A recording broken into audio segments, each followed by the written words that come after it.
In a world where supernatural powers dictate destiny, most struggle to even have an ability, while some are born with them.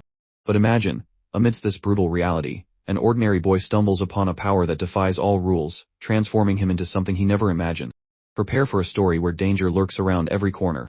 The hunger for something more becomes uncontrollable, and the line between human and monster dissolves. You're on the Caps channel, and this is the story we'll explore today. You know the drill, right? Real subscribers, hit that like button at the beginning of the video and hype it up as much as you can. Also, check if you're already subscribed to the channel and join our Discord server to participate in the ongoing giveaway. That said, let's dive into this simply incredible story. The manga begins with a group of students walking down the street, discussing exams. Even as they try their best to improve their supernatural powers, one of the girls retorts, saying that basic education still matters, as not everyone will be lucky with powers. She adds that most students can't even afford a power book unless the government distributes one.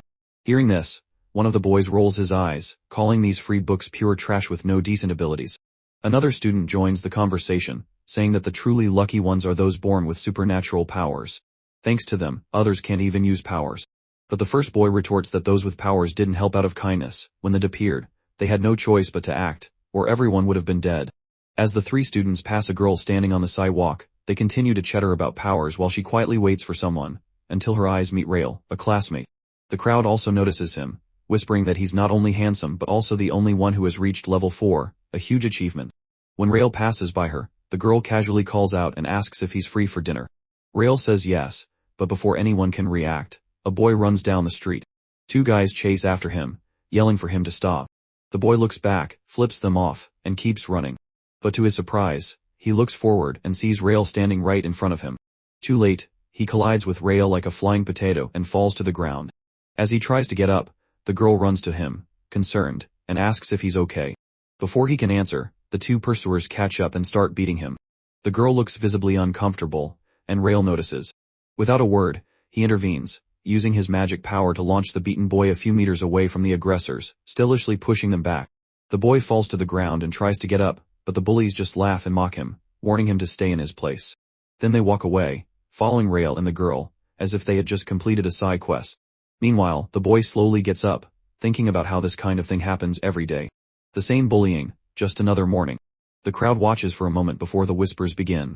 Some call him an idiot, others laugh and point, realizing he's the unlucky one from their class, known as Quinn.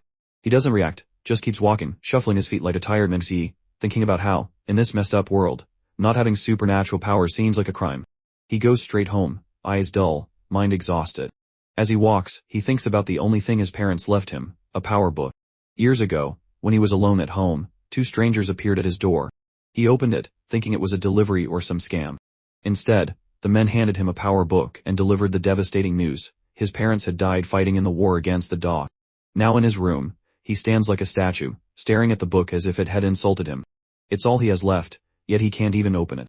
He tries again, but without success. He sighs, realizing he might have to settle for the government starter pack at the academy. Suddenly, blood streams from his nose like a faulty faucet. He curses under his breath, quickly wiping it away, and notices a bit fell on the book. As he wipes it, something strange happens. The book changes color as if it had frozen, then begins to glow with wild red energy that freezes his mind and screams, "What the hell is this?" Before he can blink, the red energy hits his head directly, like an out-of-control USB download. He's paralyzed. Seconds later, all the red light is inside him, and his head feels heavier than a stone. Then, a small panel appears, new ability unlocked, vampire. But before he can read the rest, his head spins like a broken fan. He faints and falls face first onto the floor like a dropped sandwich. The scene flashes back to the past, where little Quinn watches some children playing happily. He approaches and asks if he can play too, but instead of a friendly response, the children run away, screaming that orphans have no manners and they don't want to play with someone like him. Cruel, right? Then the two soldiers who gave him the tragic news about his parents appear behind him like intrusive ghosts and show him a mirror, saying his parents died in the war. But looking in the mirror, Quinn doesn't see himself, he sees a monster looking back. Suddenly, his eyes open. It was just a dream, but before he can relax, someone starts banging on his door. A voice yells that if he doesn't open it by the count of 3, he'll regret it. As the count begins, Quinn runs to the door, flings it open, and finds Sergeant Griff outside. Griff asks why he took so long. Quinn quickly apologizes, saying he overslept and didn't hear the knocking. The sergeant frowns and points to the parked vehicle, warning that if Quinn isn't ready in 2 minutes, they'll leave him behind. Quinn panics, remembers he fell asleep looking at the ability book, and rushes inside. His eyes fall on his broken glasses on the floor. As he picks them up, he notices something strange. He can see perfectly without them. Before he can think more about it, Griff yells again, telling him to hurry up. Quinn quickly packs his bag and runs out. Still apologizing, he boards the bus and sees Rail sitting right in front. The seat next to him is empty, so Quinn politely asks if he can sit there. Rail, without even looking at him, says the spot is already taken. Quinn doesn't insist. He knows this nerd fair well. He looks around and quickly realizes all the seats are taken. He stands for a few seconds, unsure what to do. Then, in the back row, someone waves him over to sit there. Quinn walks to the seat, silently thanking the kind boy. As he sits down, the boy introduces himself as Woden. Quinn discreetly smiles and says his name is Quinn. Suddenly, a small flying creature appears beside him, accompanied by a status panel. Quinn stares at it confused, trying to understand what just happened. The moment becomes a bit awkward when he asks Woden if he can also see the creature, but Woden looks confused, and the situation gets even stranger until he breaks the silence by asking what Quinn's ability is. Quinn simply replies that he doesn't have any. Woden is surprised and says it's the first time he's heard something like that. Quinn agrees, explaining that people like them are rare, especially at their age, when most already have some ability. At that moment, Sergeant Griff yells from the front of the bus, telling everyone to be quiet because he can hear the noise coming from the back. As Quinn and Woden stop talking, Quinn turns his attention back to the floating creature and the status panel in front of him. He remembers the red energy from the ability book invading his mind and starts wondering if the book somehow merged with him. He continues staring at the status panel, waiting for some kind of clue, but it offers nothing useful. A moment later, the bus exits a tunnel, and strong sunlight streams in. When the light hits Quinn's body, he suddenly feels weak and grabs the seat for support, trying to catch his breath. Then, the status panel emits a warning, Quinn under direct sunlight. All attributes reduced by 50. Seeing this, Quinn freezes, shocked to realize that sunlight is deadly to him. Without losing a second, he forcefully pulls the bus curtains shut, trying to block the sun. He wonders if this is now his new life, dodging sunlight as if it were a laser field in a spy movie. At that moment, the status panel appears with a new notification, saying his health is starting to recover now that he's no longer under direct sunlight. Reading this, Quinn lets out a small sigh of relief. He finally relaxes a little, knowing that the sun's effect isn't permanent. Woden, who is sitting next to him like a curious squirrel, looks at Quinn with a confused expression. He asks what's wrong, as he's as pale as a college student who pulled an all-nighter. Woden hands him a bottle of water and tells him to drink. Quinn quickly takes it, and replies that he just didn't sleep well last night as he gulps down the water.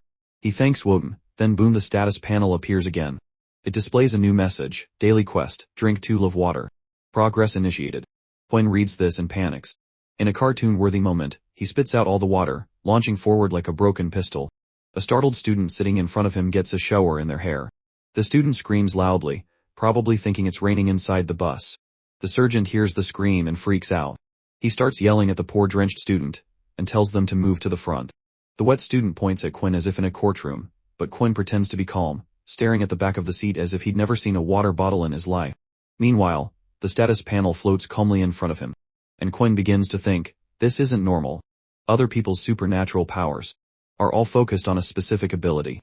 They read a book, and boom, ability unlocked. But his powers come with minis, quests, and pop-up windows. It feels less like real life, and more like he's stuck inside a video game with patch notes. Sure, he now has enhanced vision, but other than that, he has no idea what his ability is, his real ability. It's like opening a mystery box and getting instructions in an alien language. He turns to ask Woden about all this weirdness. But looking over, he sees the guy snoring, already asleep, facing the front of the bus. Quinn notices something strange. Everyone on the bus is passed out, as if they had a party and crashed together. He scratches his head in confusion, wondering when nap time was announced. It's then that a strange smell invades his nose, kind of a mix of stale gem socks and chemicals. At the same time, the status panel appears with a warning, contaminated gas in the air. Before he can even react, a soldier appears in the bus idle as if he owns the place. The guy sees Quinn still awake and wastes no time, pulling out a cloth soaked in that strange gas and pressing it against Quinn's mouth, as if he were lulling a baby, without any consent. Quinn tries to resist as best he can, but the status panel calmly informs him that he's getting drowsy, as if it were just another Tuesday. In a few seconds, everything goes dark. A few hours later, Quinn's eyes open. Suddenly, Woden is beside him, smiling as if he'd woken up from a spa treatment. Quinn looks around and realizes they're no longer on the bus, they're in an elegant hall with 4 other students. He turns to Woden and asks where they are. Woden shrugs, saying maybe it's the military academy, though he's as certain as a squirrel trying to predict the stock market. Quinn takes another look. Besides him and Woden, there are 3 more students, 2 girls, Ellen and Lila, and a boy named Peter. At this moment, the hall doors creak open, as if it were the beginning of a movie. A woman, Jane, impeccably dressed with an authoritative teacher's posture and boss-like energy, walks directly towards the students. Meanwhile, a man tells them not to worry, assuring them it's just an initial level test before they enter the academy. He asks everyone to stay still and not move until they are called. After a moment, the man calls Peter, who raises an eyebrow, confused as to why the tests started out of nowhere like a pop quiz. Peter nervously steps forward while Jane tells the others to relax. She then calmly asks what Peter's ability is. He hesitates for a moment before admitting he doesn't have any ability yet. The students in the room look at him as if he had just dropped a bomb. Jaws hit the floor, but Quinn remains calm, realizing he's not the only one without abilities at the superpower festival. Jane calmly tells Peter not to worry. The man next to her opens a mysterious book that begins to glow and vibrate like a rare item in a game. Jane gestures for Peter to approach, explaining that he can also gain a supernatural power using that book. Peter approaches, takes the book, and stares at it as if it were made of gold. He blurts out, "It's really free, and I'll really get powers from this." Jane confirms casually, and says she will classify him as level 1. She tells him to read the book in his free time and come back for the test when he feels ready. Peter's face lights up as if he'd won a 5. He thanks them politely, and suddenly a modern, sci-fi digital bracelet appears on his wrist. Soon after, similar bracelets appear on the wrists of the others. Quinn stares at his as if it came out of a cereal box. Layla, the girl next to him, notices and smiles, saying it's totally normal. She explains that the bracelet stores all their information and makes life easier. Basically, it's the military version of a smartwatch with no privacy. At this moment, Jane calls Quinn. He walks to the front, calm as ever. Jane asks if he has any abilities. Quinn replies no.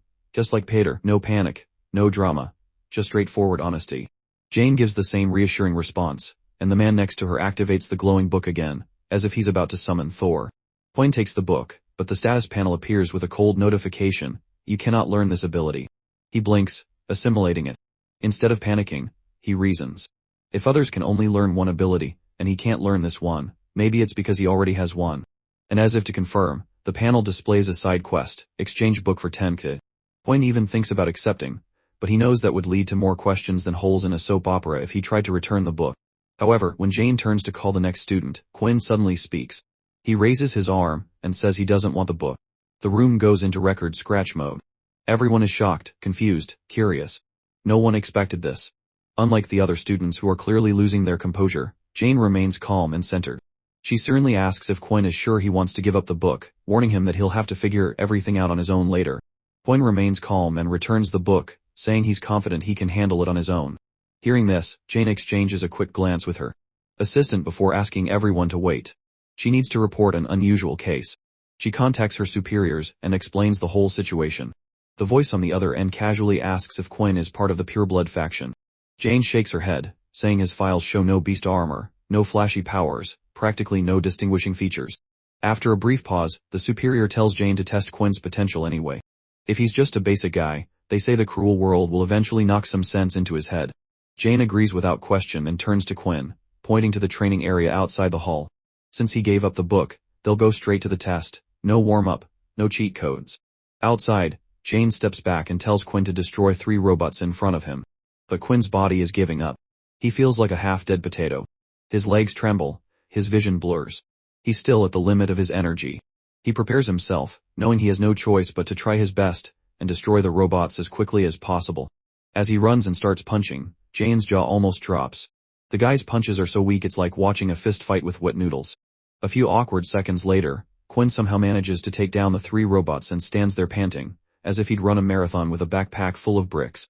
Jane turns without much drama and announces that Quinn's power is classified as level 1 user. He checks his digital bracelet, which confirms the sad truth: level 1, full rookie mode. As he walks back into the shade, he realizes the sun is messing with his stats. This whole sunburnt vampire life is really cramping his style.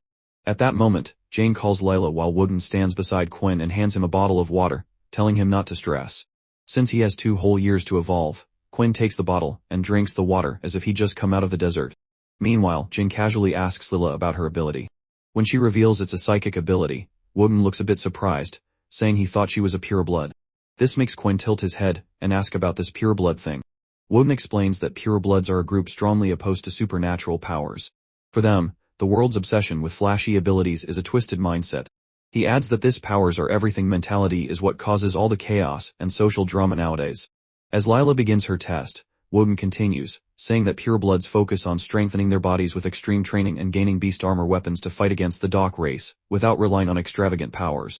Hearing this, Quinn takes a furtive glance at Lila, and deduces that the beast, the bone, and the bow and arrow she was carrying must be why Woden thought she was a pureblood. After the test ends, Jane announces Lila as a level 2 ability user. Lila's eyes almost pop out, and she says she was marked as level 3 at school. Jane is unfazed and calmly explains that although her bow abilities reached level 4, one of the targets was destroyed by hand using only level 8 strength.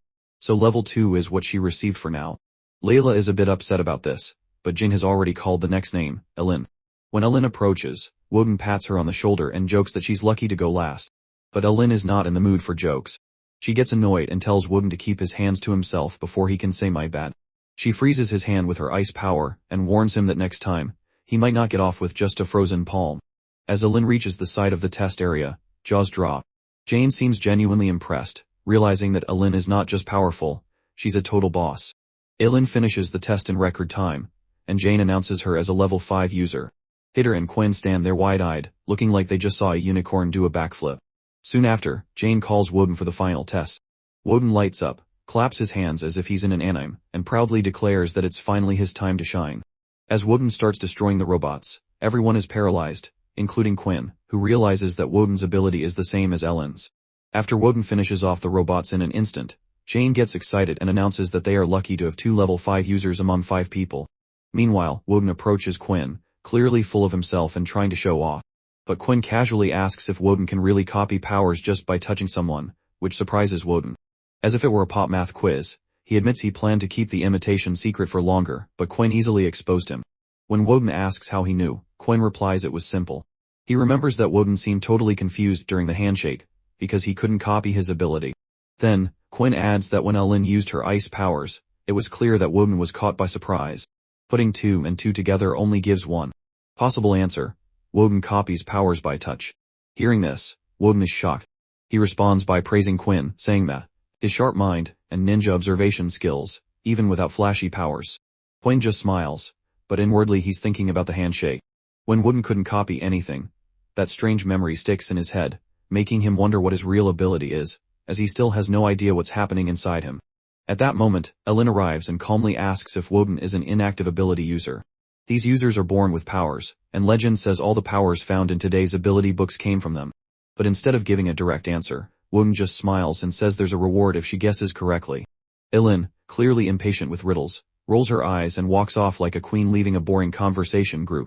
Soon after, Jane gathers everyone and points to the super fancy elevator, announcing that the test is over and it's time to go to the military academy.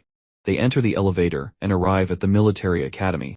Quinn looks around wide-eyed, realizing the place is huge and super sophisticated, as if Hogwarts had undergone a transformation.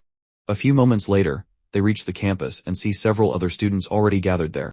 As Peter and Quinn listen to the crowd, they realize something brutal. Of all these superpowers, they are the only ones stuck at level 1. A minute later, it becomes even more obvious. Everyone tries to socialize with the popular crowd.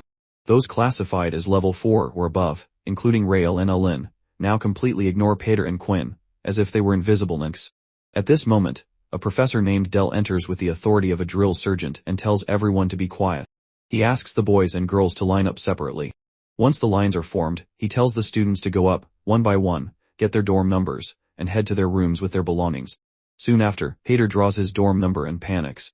He got number 23, but the problem arises when the other guy, who also drew number 23, hears this and freaks out, realizing he'll be stuck with a level 1 roommate in panic mode. The guy approaches Quinn stealthily and swaps the number balls after asking what his dorm number is. Before Quinn understands what's happening, the guy runs off with ball number 12, as if in an Olympics. Peter stands there almost crying, realizing no one wants to share a room with a lowest level guy. But Quinn reassures him, saying they're in the same situation, both level 1, and it's all good. As they agree to share the room, Woden arrives all cheerful and announces he got number 23.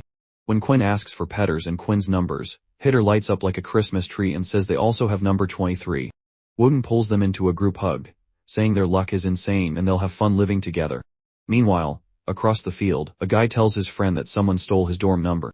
The friend snaps his fingers, gets excited, and tells him to lead the way, that he'll help get it back. But the guy nervously warns that the one who swapped the numbers is actually the level 5 user on the other side. Woden smiles. He's relaxing with Peter and Quinn because he actually swapped the numbers on purpose just to be with them. Woden, who somehow manages to escape with Peter and Quinn, arrive at the dorms, unpack, throw their stuff around, and settle in. Woden looks at Peter and casually asks if he can tag along for some fun, since he has the rest of the day free to relax. But Peter, already with his nose buried in the fancy ability level book he just received from the officials, quickly says he wants to finish unpacking and dive into his new ability book first. Seeing his invitation to the party rejected, Woden turns to Quinn and asks if he's up for it. Quinn thinks for a second and agrees, saying he wants to check out the library. What he doesn't say aloud is that the real reason is his strange ability that he still doesn't fully understand. He hopes the library has interesting information to help him figure it out. Woden gets excited like a kid in a candy store and agrees right away, saying it's been ages since he opened a book, and this is a good excuse to finally pick one up again. A few moments later, they enter the library together, and Quinn is instantly surprised. The place is packed, lots of people, much more than he expected for a place full of books. But as he walks deeper inside, he notices something strange. He sees everyone's lips moving, but he can't hear a word. It's like someone hit the mute button on the entire building.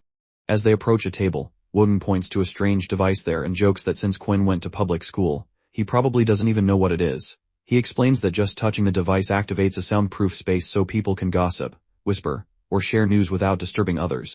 Woden touches the device, and Quinn sees it working for the first time. His eyes widen like at a magic show. He admits it's the first time he's seen anything like it. As they sit down, Woden looks at Quinn's pile of books and raises an eyebrow. There's a lot of books stacked next to him.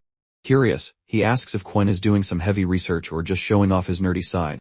Quinn simply says that since he didn't get the free ability book from school, he wants to explore what kinds of flashy powers are out there. He hopes to find a power that suits him better, like choosing the right flavor at a superhero buffet. Hearing this, Woden bursts out laughing and says he honestly thought Quinn wanted to join the fancy pure blood group, but in reality, the guy just didn't want to end up as the government's loyal little dog, which makes Quinn raise an eyebrow. He asks what Woden means by military puppy. Woden asks if Quinn really doesn't know what that means, if he thinks the army is giving out ability books for free out of kindness. Woden tells him the truth. Whoever takes the free ability book from the army is basically signing a contract for the future. They'll have to obey orders, go here, do that, roll on the ground, bark twice just like a well-trained dog. Quinn sits there as if he's seen a ghost, realizing that Peter, who was grinning from ear to ear after getting the ability book, might end up playing fetch for the army later. He wonders if Peter knows what he's gotten himself into, but instead of dwelling on that, Quinn returns to his real mission and asks if Woden has ever heard of an ability that gets weaker in sunlight. Woden stares at him as if he's being asked to solve quantum physics. After a moment, he throws his hands up and says that's totally crazy. Maybe some people feel weak because they don't know how to use their own power right, but weakness to sunlight? That's hardcore vampire stuff, not human stuff. Quinn just laughs and agrees, pretending it's all theoretical, even though he knows that's exactly what's happening to him. A few hours later, he finishes flipping through the mountain of books he chose, only to realize that none of them mention his ability with a strange weakness to the sun. He looks up at the upper floor of the library and decides to check out the books there, hoping to find something about his strange ability while Woden dozes off at the table like a collapsed panda. Quinn goes upstairs and starts rummaging through the shelves, but after flipping through a few books, he realizes most are pure fantasy. Instead of real information about abilities, he closes a book about a red dragon reincarnated as a human cool, but totally useless and realizes it's almost dinner time. He decides to flip through just one more book before heading back. He picks one about vampires and starts reading, only to discover that vampires have their categories, sword skills, hypnosis, and all these things. After passing a few pages, he puts the book back, realizing the only real similarity to him is that vampires' powers also plummet in sunlight. Just as he does this, a system notification appears on the status panel, saying he gained more understanding of the system and earned 10 extra experience points. And this leaves Quinn totally confused. He starts wondering if the power he received is like a disguised vampire power. Meanwhile, after a few hours of quality napping, Woden stretches like a lazy cat and realizes Quinn isn't around. He scratches his head and wonders if the guy already left the library, and left him there looking like a forgotten teddy bear. Back upstairs, Quinn is still delving into books about vampires, and each new page brings shocking revelations. Shortly after, another system notification appears, warning him that he has unlocked an optional quest. He stares at the status panel for a few seconds before deciding to accept it. As soon as he confirms, the quest is activated, drink the blood of a human. Quinn goes into total panic. He stares at the screen as if it were insulting his mother. He wonders if he really needs to turn into a Dracula to complete the quest, and if that means hurting someone or, worse, committing a real crime spree. Moments later, Quinn leaves the library and starts walking to his dorm, but as he walks the sunlight hits him directly, as if it has some vendetta against him, you know. Then the warning appears, saying his stats have dropped by 50. Quinn speeds up, thinking he probably looks like burnt toast. He now remembers the new quest to drink human blood, and wonders if the system will give him some brilliant reward for it. He laughs to himself, thinking, great, now I'm a vampire who can't walk properly in the sun. What's next? Garlic allergy. As he continues walking, he realizes he gains daily experience points just for doing simple tasks. He also discovers something new: sunlight weakens him. It doesn't matter if it's scorching midday or just a sunset. Even a little exposure diminishes his power. He opens his stats, and starts calculating how long it would take to level up by doing these daily tasks. He realizes it will take about 3 weeks to reach the next level. The process is slow, but he remains hopeful, thinking he will level up eventually. He also wonders if there will be significant changes when that happens. Just at that moment, a voice calls his attention. Someone is apologizing in front of him. Quinn looks up and sees Peter being assaulted by another student. Peter keeps apologizing, saying he didn't bump into him on purpose. When Quinn approaches, he confirms it's really him. The man continues hitting Peter and says that Yeri is not enough. Quinn notices the man's bracelet and realizes he's a level 2 user. The man threatens Peter again, demanding compensation for the damages caused. Peter hesitates and explains he doesn't have money to pay. Hearing this, the level 2 guy gets even angrier and asks if Peter wants another beating. Quinn gets frustrated, thinking that this guy, even though he's only level 2, acts as if he owns the world. He recognizes the type, those who only pick on the weaker ones. An idea pops into Quinn's head as he calmly walks towards them. As soon as he's close enough, Quinn pretends to stumble and bumps into the man. The guy falls and, irritated, tells Quinn to watch where he's going, but Quinn remains calm and apologizes, saying he has a strange habit of tripping on flat surfaces. Peter looks at Quinn and wonders what he's doing there. Meanwhile, the guy who was hitting him gets up, looking annoyed. He scoffs, saying he keeps bumping into trash, clearly calling Quinn trash just because he's level 1, just like Peter. The guy snaps his fingers and says that if Quinn doesn't want trouble, he'd better pay some money. Quinn, instead of panicking, laughs loudly.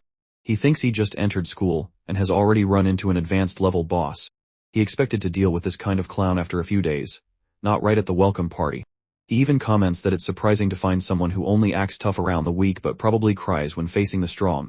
Peter watches and wonders what Quinn is up to, as it looks like he's looking for trouble. The man ignores Quinn's words and advances with an arrogant smile, asking what Quinn intends to do now. At that moment, Quinn receives a system notification. It says the enemy's ability has been activated and he must counterattack. Quinn's combat mode is activated. Quinn is confused, as it's the first time he's used it, but confusion soon turns into excitement. Finally, he has a real fight to test his abilities. Another notification appears, saying there's a system quest: your first battle, defeat the opponent in the first fight, and earn 50 experience points. Quinn smiles, thinking that if he wins, his level will go up sooner than expected. He boldly provokes the man, and invites him to start the fight. Peter beside him is confused, wondering why he's facing someone above his level. Without warning, the man uses his ability. His hands transform into tiger claws, and his speed increases. He lunges at Quinn. Quinn tries to dodge but takes a blow to the forearm. Even so, he counterattacks with a strong punch that pushes the guy back a few meters. As the man regains his balance, he realizes Quinn is not just any weakling. He starts to think that maybe Quinn's strength is level 2, and he's just lacking in other areas. Meanwhile, Quinn holds his slightly injured arm and discovers that this new combat mode ability increases his hand-to-hand fighting powers. Now he feels confident that even against a level 2 opponent, he actually has a chance to win. Also, he thinks about the girl he met during the admission exam, the one who only had 8 strength points but was classified as level 2. Quinn realizes that when he's not exposed to the sun, all his base stats are at 10. That is, he should also count as at least level 2. He calls himself a disguised shadow boss and laughs, thinking the sun is nerfing him with a cheat game bug. He feels like a superhero with solar weakness. With this thought, he advances against the man, who also lunges at him. Without backing down, Quinn swings his arm to attack, but the man dodges and cuts Quinn's shoulder with his sharp claws. The guy laughs, thinking Quinn lacks speed, which is why he's still at level 1. Without giving him time to recover, the man attacks again. Peter watches wide-eyed, nervously thinking that Quinn has no chance against a level 2 opponent. Meanwhile, Quinn receives a system alert saying he's losing blood and his health is dropping. He observes himself and remembers that sunset is near and his full stats should return at any moment. As the man prepares a final attack and advances, Pater worries if Quinn will survive, but just in time, the sun sets and Quinn feels the power return to his body. Quinn blocks the next blow, leaving the man shocked. The guy can't believe that just happened. Quinn suddenly feels faster and stronger. He stares, realizing Quinn's strength has grown a lot in seconds. Without waiting, Quinn declares it's his turn now. The man starts to panic and tries to argue that they can settle things without violence, but Quinn ignores him and delivers a strong punch to the stomach. The man can't dodge or block in time, and Quinn continues hitting him several times until he almost faints. Hitter stands there, shocked by Quinn's sudden power. Quinn knocks the man to the ground and looks at his own hand, muttering softly, realizing he truly has the power of a vampire. At that instant, he looks at the system panel and sees he gained 50 experience points, going from 15 to 65. This is some serious farming, like a getting mister on an energy drink. Furthermore, he receives a system notification about an extra reward, a new ability called Survey. Currently at level 1, Quinn grins, feeling like he just opened a surprise box and found potato chips inside instead of air. He's excited knowing he unlocked a new ability, while the system informs him that his combat mode is off. Peter approaches and asks if the guy Quinn just fought is still breathing, but Quinn remains calm and says he's not the type to take someone's life. He adds that he just beat the guy so he wouldn't dare mess with him again. Hearing this, Peter looks at the knocked out man and admits that Quinn scared him by suddenly inviting him to fight, especially since the guy was level 2.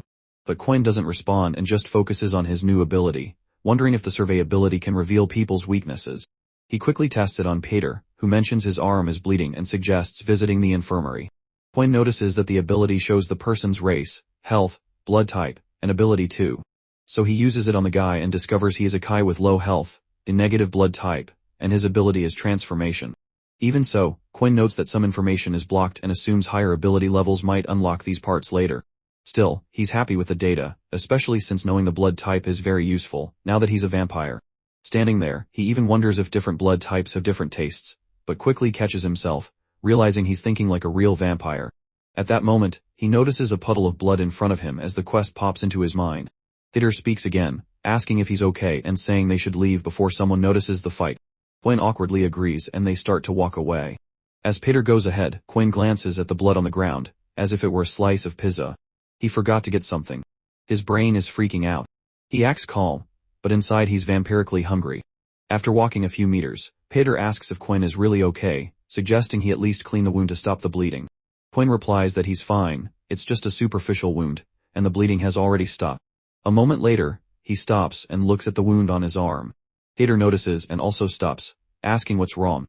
Quinn quickly hides the wound and replies that it's nothing, but admits he might need to go to the infirmary, thinking it could get complicated and infected. He then asks Peter to go back to the dorm first, promising he'll return soon. As he walks away, Peter tries to stop him, saying they should go together, but Quinn refuses and says he can manage alone. He asks Peter to check if Woden has returned, as he left the library without him and they haven't met since. Shortly after, Quinn arrives at the fighting spot with the Kai and drinks human blood. Because of this, his wounds heal completely, and his health fully recovers.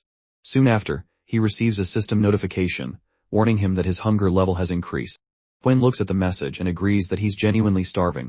Furthermore, he realizes that the system can heal his body through food. He gets up and starts walking, thinking there must be some food source nearby. After a few minutes of searching, he spots a vending machine near the entrance of the training field. As he gets food from the machine, Quinn enters the field with his mouth full, like a squirrel on a mission. He looks around for a decent training robot, half chewing, half observing, as if he's about to devour someone or take a nap. No middle ground.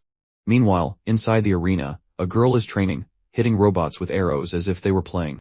As she drinks water, she decides she's trained enough for today, and plans to return to her room. But then she sees Quinn and realizes it's the same guy, no flashy powers or titles, observing around like a lost and confused puppy.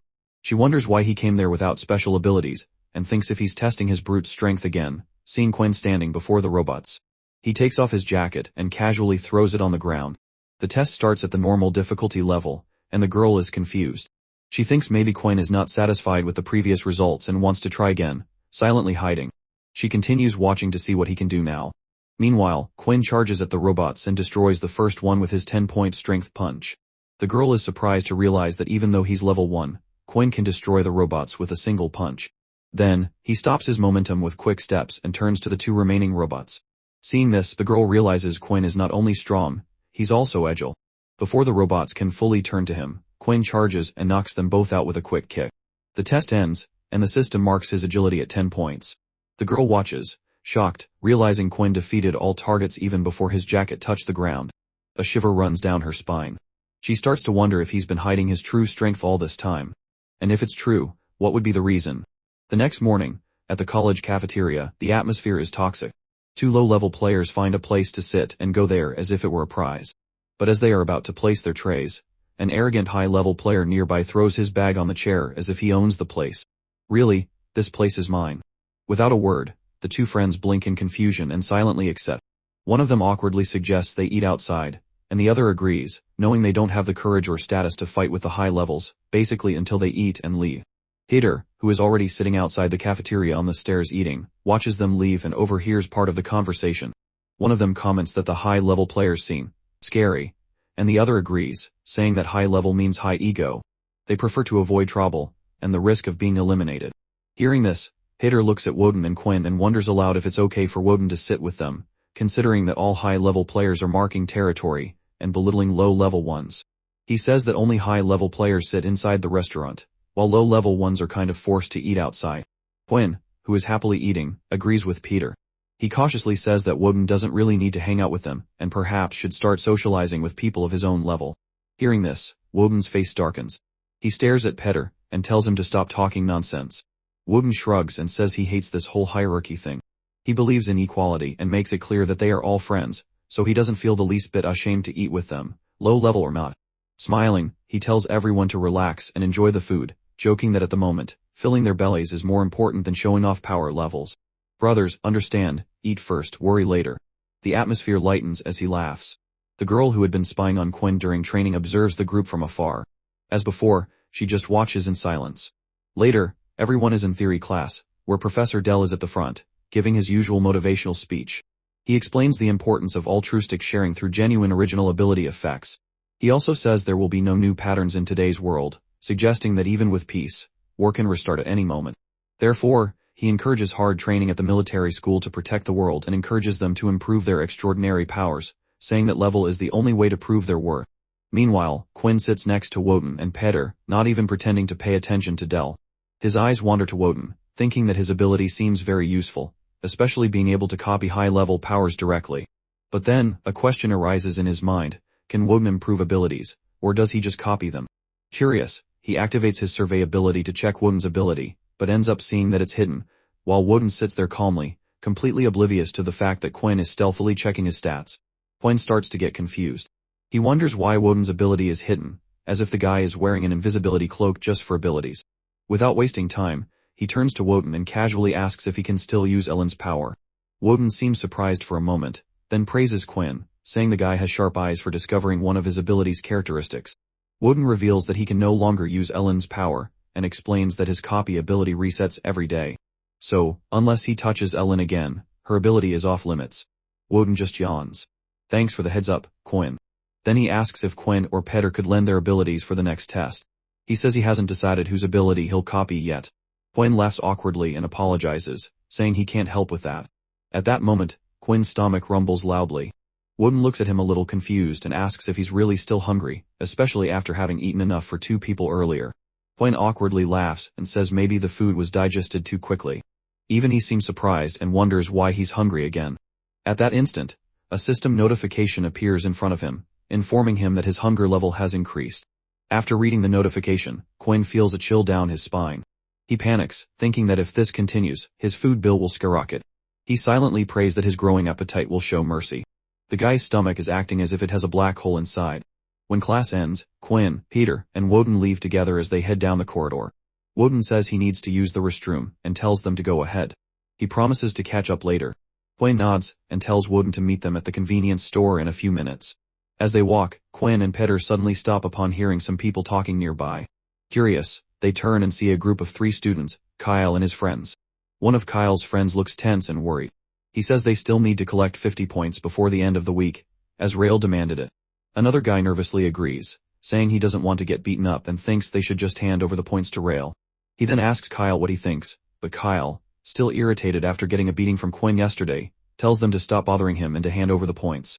He even brags that when he reaches level Ra, he'll ask for double in return. At that moment, Kyle notices Quinn and Peter standing nearby and freezes. Hater gets nervous and whispers that Kyle is back, and this time with his whole group, probably seeking revenge, but Quinn remains completely calm, showing no fear whatsoever. Meanwhile, Kyle's friends get excited. One of them looks at Quinn and Peter and says their luck is changing. They really ran into these two famous celebrities. The other laughs, adding that they are famous for being the only level 1 noobs in an entire class, without supernatural powers, basically calling them walking tourists. Kyle, on the other hand, hides his face slowly and tells his friends not to provoke them, knowing very well that Quinn is much stronger than he looks. Peter starts to sweat cold. He nervously looks at Quinn and asks in a trembling voice if he also thinks Kyle brought reinforcements for revenge. But Quinn remains calm and says no. He explains that if Kyle's friends knew what really happened yesterday, they'd probably be making fun of Kyle himself too. At this moment, Kyle's two friends burst out laughing and walk towards Peter and Quinn. One of them tells them to stop and hand over 10 points before they leave. Peter panics and asks what's happening. The other guy laughs and says they know Quinn and Peter are still level 1 with almost no points, so they're being generous asking for only 10. Surely they can afford that. Hearing this, Peter tries to protest, saying that his monthly expenses barely cover that amount of points. Basically, the guy's budget is allergic to spending. But unlike Peter, Quinn remains calm and cold as ice. He looks at them and asks if they know who he is, and why he should give his points to a stranger. Kyle starts to sweat, realizing they might get beaten up again, but he stays quiet while his friends keep pressing, claiming they're just borrowing the points. Oh, sure, friendly neighborhood thieves. One of them even starts yelling and prepares to fight, but Kyle quickly intervenes, trying to calm his friends. He tells them to drop it. He says he'll get enough points for Rail, and there's no need to mess with Quinn and Peter. At this moment, Woden appears with perfect timing and casually announces that he has a lot of points, asking if they want to borrow some. When they turn to look, Woden laughs and says they can borrow points, but his interest rates are brutal. He laughs and asks if they are sure they want to close the deal. The moment they recognize him, everyone turns pale, realizing that Woden is already level 5 and definitely not someone they want to fight with. So all of Kyle's friends, including Kyle himself, try to flee like cartoon villains caught in the act, but Woden grabs them by the collar from behind and laughs like a boss. The entire group freezes in place and turns into pleading puppies, saying that everything is a big misunderstanding, and they don't even want the points anymore. The guy's vibe changed from lone shark to final boss in a flash. At this moment, a voice comes from behind Woden, making him turn. The voice asks, who's messing with other people's younger brothers? As everyone looks in that direction, Kyle and his gang light up as if it were a beacon, saying they are now safe and no one can mess with them. Quinn also turns and sees that it's Rail and his friend Momo, but something about them seems strange. Quinn immediately feels a strange and dangerous aura, becoming tense. He quickly uses his ability to check Momo's status and is stunned. All of Momo's data, blood type, and ability appear as unrecognized. Quinn starts to doubt if his current abilities are strong enough to scan high-level players. Looking at his watch to confirm, he is shocked to discover that Momo is already level 6. At this moment, Momo closes his eyes like a movie villain and calmly orders Kyle and his gang to leave. The entire group disappears faster than free food at a college festival, thanking Momo for saving them from that level 5 boss. Woden laughs at this from the other side and casually walks up to Quinn and Peter, saying it's time to go and get something to eat. Peter nods, and Woden reminds them they'd better hurry, or the first row dish will disappear faster than his patience. But Momo suddenly tells them to stop. He looks coldly at the ground as the group stops and says he didn't give them permission to leave. He stares and asks if they are planning to ignore Momo now, reminding them that low-level players should know it's better not to act arrogantly in front of more experienced ones. Hearing this, Woden gives him a sharp look and questions if he's still talking nonsense. Momo coldly states his full name, saying that Woden has only been here for 2 days and rumors are already circulating. He says everyone is talking about a top-ranked freshman who hangs out with low-level players. Woden calmly replies that he sees no problem, asking if there's any rule against it. Momo just smiles and says there's no such rule, but as he approaches Quinn and locks eyes with him, he quietly adds that some things here operate by unwritten, or rather, unknown rules. Momo begins his lecture as if he owns the place, saying that high-level players like Woden start treating the useless ones this way, and they fill their little heads with hot air. He scoffs at Quinn, calling him a walking proof of this, saying the guy didn't even give him due respect. Even with Momo right in front of him, the guy really thinks he's some kind of final boss. Quinn, however, remains cold as a refrigerator, staring at Momo in silence, without blinking. Momo continues, saying that in a world where only the strong win, the weak start running after equality just because someone is being kind to them. He lets out an evil laugh, saying he can't wait for the next battle, because that's when he'll clean up the trash like Quinn without feeling guilty, and declares that war is the best. Hearing this, Quinn falls silent. His mind returns to the day he lost his parents in the war. This painful memory makes his fists clench and rage grow within him. He wonders how someone can say that war is the best without saying a word. He charges at Momo, ready to attack. But before his punch lands, Rael intervenes. He activates his power, and effortlessly blocks Quinn's punch. Before Quinn can react, Rael gathers energy in his other hand, and delivers a clean blow. Unlike Quinn's attack, Rael's blow lands directly on Quinn's stomach. Quinn flies back and hits Peter. Both fall, injured. Rael stands coldly over them and says that Quinn must have a short memory, remembering that both of them studied at the same school before entering military training, and that Quinn should know how much stronger Ray truly is than him. Mona mocks Quinn, saying that he clearly thinks of himself as some superhero for trying to hit someone so far out of his league. The guy acts like a final boss with a cheat code. Just then, Owen, unable to restrain himself, charges towards Ray and asks if Mona thinks the same of him, since Owen is no small fry either, being a level 5 player. He asserts that he is not a secondary character. Here, Owen tries to punch Mona with full confidence. However, before the punch even gets close, Mona moves like lightning and effortlessly dodges, leaving Owen completely astonished as he realizes his attack missed badly. Owen looks at Quinn and Petter in frustration and says he refuses to believe Mona is really that strong. Quinn silently stands up and tells Owen to stop, knowing full well that both Mona and Ray are much stronger than them. When Owen tries to argue, Quinn calmly shakes his head and remains silent. He accepts that he acted too impulsively. Furthermore, he knows he has no support, since Owen doesn't even have a functioning ability right now. So, charging in like that is basically suicide. Meanwhile, Mona begins to walk away. He looks at them with a sideways smile and says he never planned to fight today and that they should take this as a friendly warning. Ray also casts a cold gaze in their direction. Mona adds that there are some people in this school whom even the army doesn't dare to mess with. He finishes with a final warning, saying it's best to stay away from certain groups if they want to stay alive. Otherwise, one day they won't even know how they lost their lives. Seeing this, Owen gets irritated, while Quinn and Petter stand still like statues, knowing very well that Mona and Ray are far above their level. The guys have their fists ready, but their experience doesn't match. A few moments later, the trio reunites in a quiet room. Peter speaks first, asking what Mona really meant when he said that nobody cares what happens in a military academy. Quinn agrees and admits that he fears this might be true.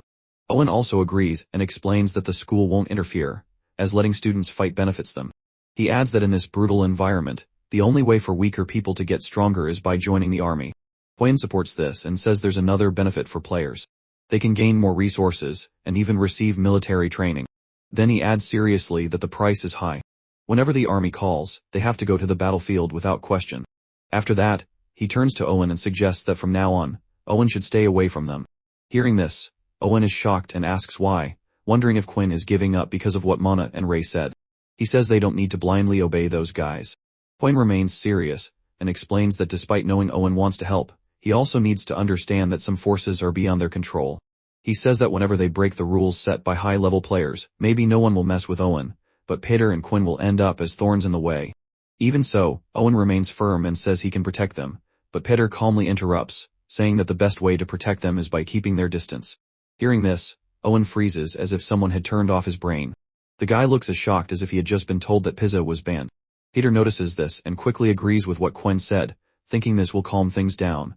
But it only makes it worse. Owen's face turns red as a tomato in rage mode. Peter, realizing that confusion is about to explode, tries to explain himself, but before he can say much, Owen turns abruptly. He grumbles that they should stop talking and leave the room, saying he will distance himself from them, as that's clearly what they want. As he leaves, Peter silently observes and admits that Owen looked seriously sad, like a kicked puppy. He suggests that maybe they should explain things properly to him, but Quinn calmly disagrees, saying it's better this way. Unnoticed by everyone, Ray hides behind a nearby pillar, silently listening to the entire conversation. Meanwhile, Owen walks away irritated, talking to himself like a dramatic anime character. He suddenly repeats the things they said about him being with low-level players and calls it a waste of time, but then contradicts himself by saying they didn't even understand what he truly wants. After a few steps, he stops, realizing that even if they knew what he wanted, the outcome never changes, never favors him. He forces a smile while feeling a weight inside, silently accepting that no one ever understands him. But instead of giving up, he clenches his fists, and swears to himself that he no longer cares what others think. He decides that no matter what, he won't let those people get what they want so easily. On the other hand, Ray, who waits sneakily like a low-budget villain in a cheap drama, finally makes his move. The guy charges and hits Quinn with a clean blow, throwing him far away like a paper airplane in a wind tunnel. Peter looks at him somewhat panicked, wondering if Quinn is still breathing or just pretending to be a statue as Quinn hits the ground. Ray coldly murmurs useless resistance. It almost seems like he's auditioning for a villain monologue. As soon as Quinn tries to get up, Ray casually takes his watch and uses it to transfer 17 points directly to Quinn's account. Both feel miserable, and Ray mocks them, saying that low-level people must be crazy. If that's all they get after being defeated, he tells them to be more efficient next time, and not waste everyone's time. Hearing this, Quinn silently stares, thinking how things still haven't changed, even after everything. It's like before when he didn't have vampire powers, while wondering if the outcome would have been different if he had fought better. He gets up and accepts that a defeat is a defeat, no matter how much he resisted. When both get up again, Quinn reassures himself, remembering that he still has some money in his account. They can simply load fewer points from there. Next time Peter takes the watch, Ray drops it and hands it to Quinn, saying that, although the whole system is a bit annoying, the advantage is that the loss won't be as heavy even if someone robs them again. Quinn nods and wonders aloud when this streak of bad luck will finally end. As soon as he straps on the watch, more system modification appears, informing him about a new mission. Seeing this, Quinn is surprised, realizing that something new has just been unlocked out of nowhere. As soon as he accepts the mission, a system notification pops up like an overly dramatic news anchor, announcing that Quinn's mission is to defeat Ray Lightblade. He looks at the small vampire icon floating above the mission, and it seems like that guy is having a worse day than Quinn. Even so, the mission rewards seem pretty decent. Upon completion, it gives 80 experience points, which is basically a prize for a guy stuck like an insect in a jar, but the good vibes don't last long. Quinn quickly realizes that defeating Ray isn't a walk in the park. It's more like challenging the school principal to a speech battle. He closes his eyes as sunlight hits his body, and it becomes clear that forgetting about beating Ray, just standing upright is already a challenge. At that moment, he receives another notification saying that due to the large level difference, he will receive bonus rewards and be able to complete the mission.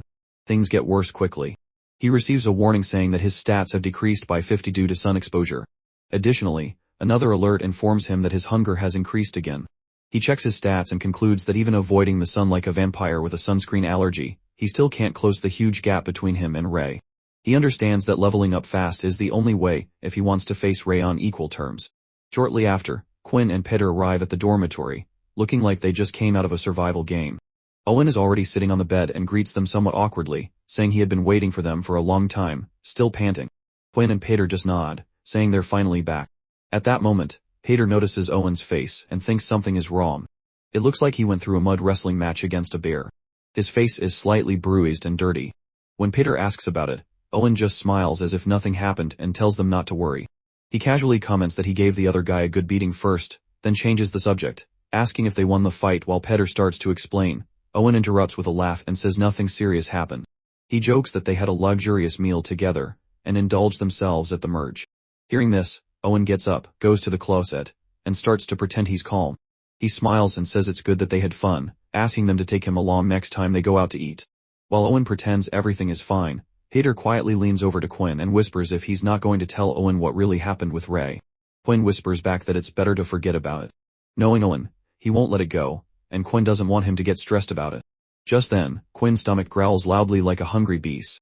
Owen gets confused while Quinn leans his head back and laughs awkwardly, saying that the fancier the food, the smaller the portion, so it's normal to be hungry. He also adds that his digestion works at lightning speed. Owen unlocks his smartwatch, agreeing with the excuse. He suggests they go to the convenience store to grab something to eat, since it's nearby.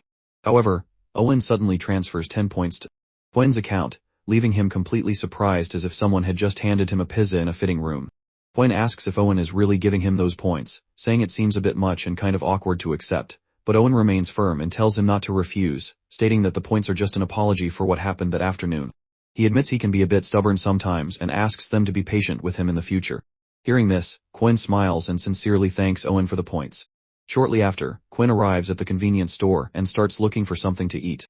While observing the shelves, he overhears two guys talking. One of them says he was terrified earlier, and asks his friend if he noticed the look in Mana's eyes, adding that they were lucky Mana didn't do anything. The friend quickly tells him to lower his voice, warning that someone might be listening. Quinn looks at them and recognizes them as the same two who were with Kai earlier that afternoon. He pays attention to the conversation and hears one of them whisper that Ray asked them to collect the points quickly, otherwise he couldn't protect them anymore. The other agrees and says that Quinn is so cowardly that he even said he would get the money himself. His friend adds that if these things keep happening and they aren't borrowing from others, no one will be able to keep up. At that moment, Quinn receives a system notification, informing him about a new mission to defeat Kai. Upon seeing the side quest appear, Quinn got excited like a broke man stumbling upon a buy one get one free offer at level 3. He realized the timing was perfect and the reward wasn't bad, 50 experience points for an instant. He considered using Kai's friends as free experience snacks but quickly shook his head, thinking it would be too suspicious and directly traceable to them. At that moment, he noticed a wolf mask hanging in the convenience store, and a brilliant plan popped into his head like popcorn in a hot pan. Shortly after, Kai's friends were walking outside the window in an area resembling an amusement park. Somehow, the two got separated. Huen pursued one of them who was alone. The guy suddenly felt something was wrong and became alarmed. He turned around and shouted, asking who was behind him, but Quinn appeared from the shadows. The guy nervously looked around and yelled at whoever it was to stop playing games. That's when Quinn revealed himself, now wearing the wolf mask. The guy froze in confusion for a moment, thinking it was his friend playing a prank, but then realized it was no one he knew. Terrified, the guy let out a shriek and fainted from fear. Quinn watched silently and thought to himself that this one was quite timid. He then looked around, wondering where the second guy went. Just then, the other appeared beside him and asked who he was. Quinn didn't reply, only giving a cold stare, knowing this was the perfect setup for his second hunt. There would be no escape, and this guy was now all his. The moment the other saw Quinn, he didn't even bother with introductions or pleasantries. Without warning, he threw a punch straight at him, demanding to know who on earth he was. But Quinn, impassive and calm, effortlessly dodged the attack. The stranger repeated the question, visibly annoyed now, but Quinn kept his distance, silently studying him without answering. He activated his vampire system and peered at the man's status bar. According to the system, the guy's name was Charles. He belonged to the human race, had a total of 15, and his blood type was O-negative. What caught Quinn's attention most was Charles's ability. He possessed an affinity for the wind element. This wind ability was something unknown to Quinn and piqued his curiosity. He wondered how dangerous it could be. Charles didn't wait for explanations, he launched a series of punches, each imbued with the cutting force of wind. Despite the enhanced attacks, Quinn continued to dodge gracefully, choosing silence over conversation. But as the battle prolonged, Charles's attacks grew faster and sharper.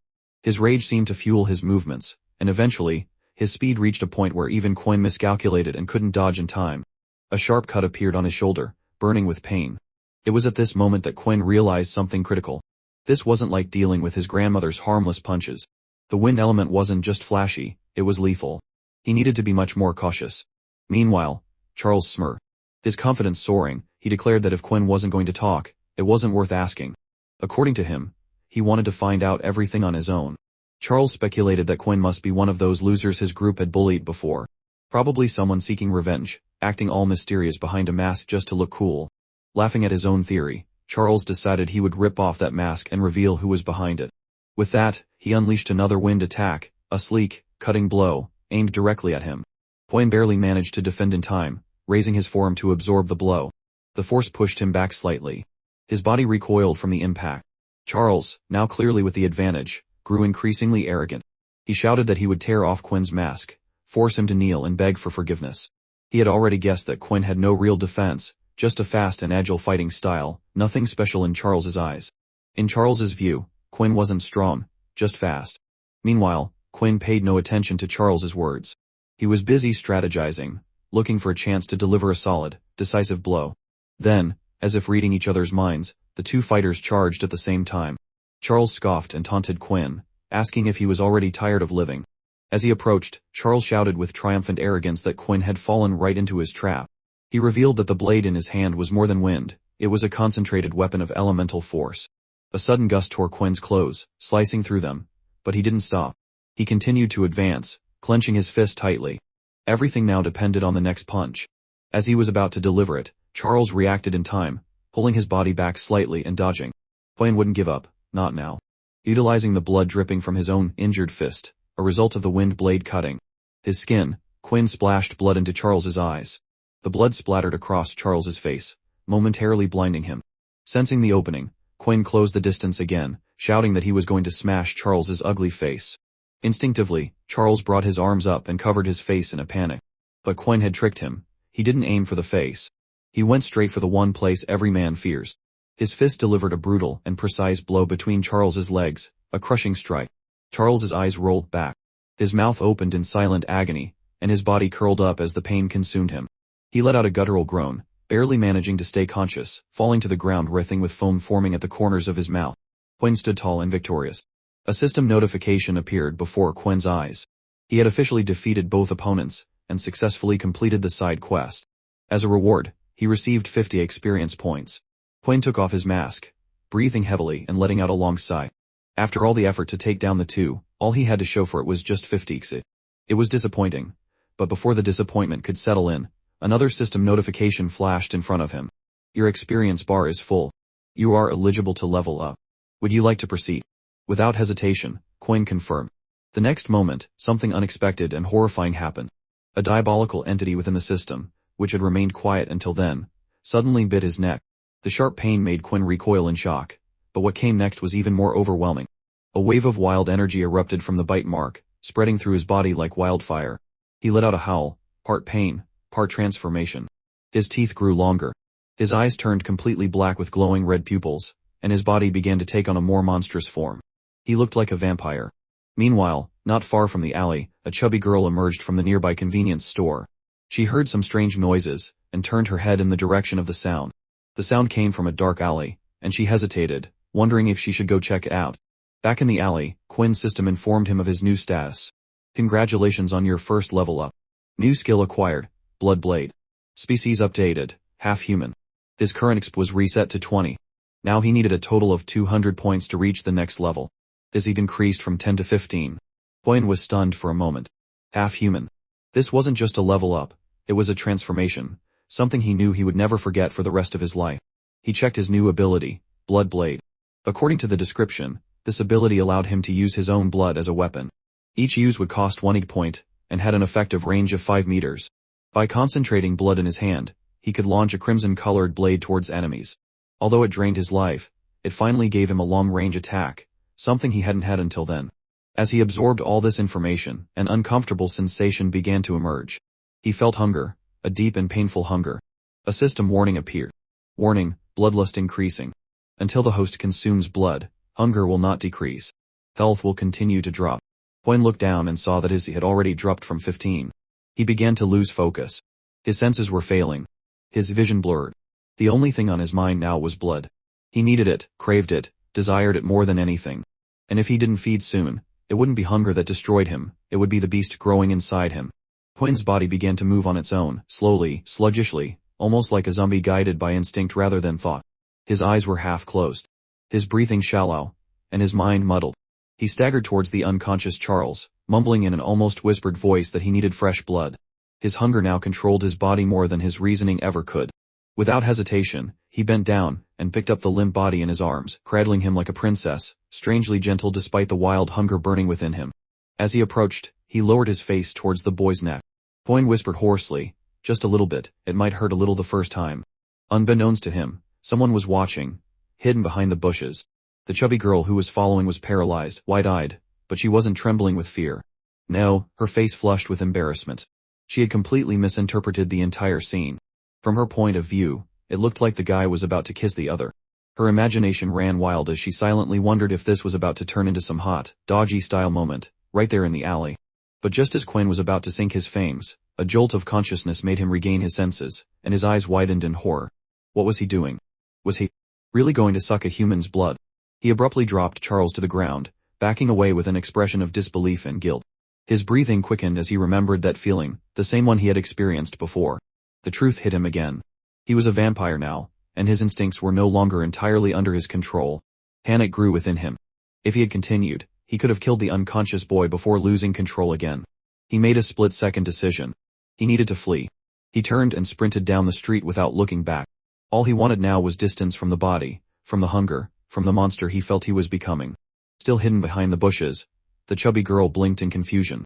Her thoughts raced. "You're late. How was the special room?" Go Hee-young excitedly recounted, "It's the first time I've felt my inner power increase so quickly. It feels like I'm about to break through a new realm." Kim Ho was delighted to hear this. "Excellent, I'll get the season pass as soon as possible." Go Hee-young smiled faintly, encouraged by Kim Ho's support. "Thank you, brother." Beside them, Seo-rin grumbled inwardly, "It's not a dinosaur, you know." At that moment, Instructor Lee Soo-dok entered, his voice stern, "Everyone, silence and take your seats." Standing on the podium, he crossed his arms, his face serious. "Before class, I have an announcement for you all. Starting today, we will hold duels in the arena." Lee Soo-dok briefly explained, "The time limit has been increased to 10 minutes, so adjust accordingly." The large screen displayed, "Arena, Random Map, Deathmatch Rules." Time 10 minutes. Lee Soo-dok laid out the rules. First years must participate in at least 3 duels this week. If you forfeit, points will be deducted.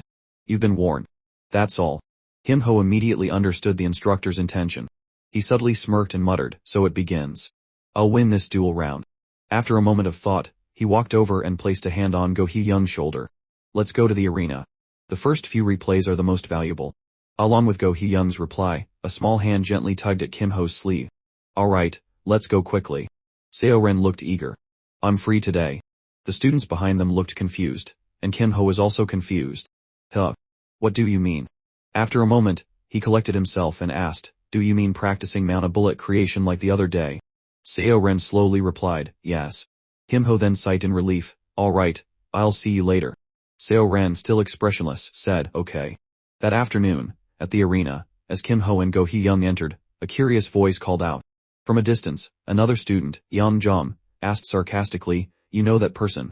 His friend said, that's the guy who surrendered before fighting Miss Song Chun-hai.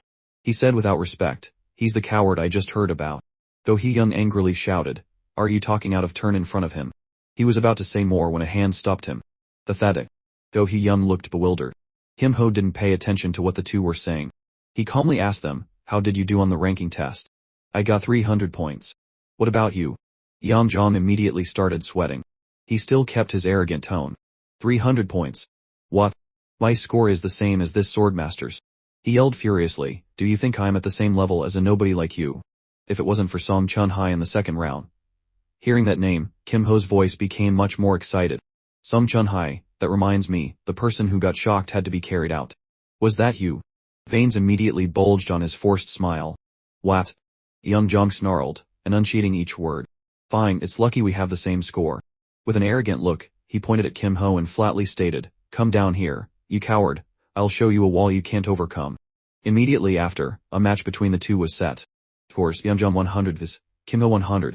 Yeon Jong arrogantly brandished his spear. Just one blow. Kim Ho agreed without hesitation. One blow is all it takes. The referee's voice rang out, begin. The two immediately charged at each other.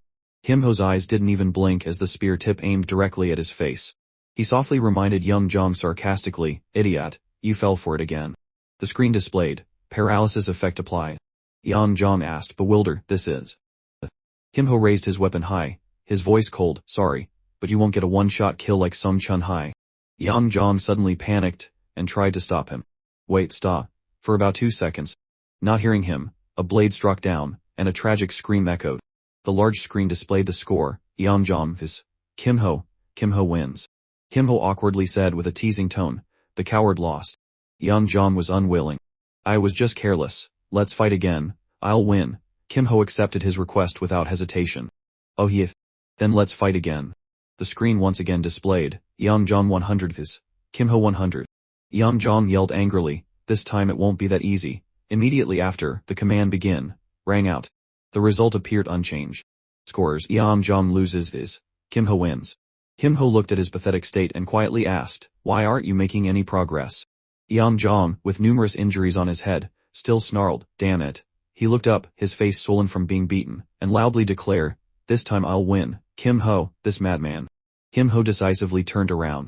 I'm tired, that's enough for today. Kim Ho looked at the screen and worriedly thought, I need to fight 3 duels. But the content on the screen clearly read, Subquest, Duel Week 1. Objective, complete 3 duels by Sunday midnight. Reward depends on the number of wins. For now, act like it doesn't need to be completed yet. At this moment, he suddenly said to Yeon Jong, if you want, I can teach you. But first, he sat down in front of him, tuition fee.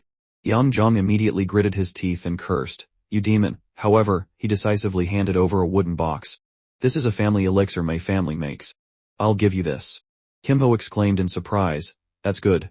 Kim Ho lowered his voice and seriously instructed him, one more condition, no recording of this match, and don't reveal anything about this fight outside. Yeon Jong obediently replied, okay, I gain nothing if this gets out.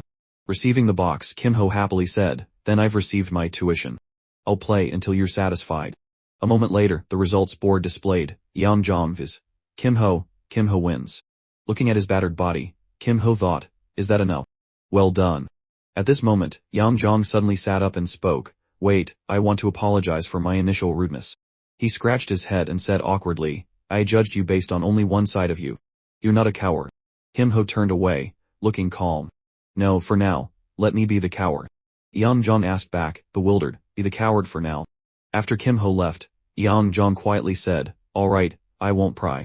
I can't be the only one suffering, right? At this moment, Kim Ho approached Go Hee-young curiously and asked, I'm done. How about you?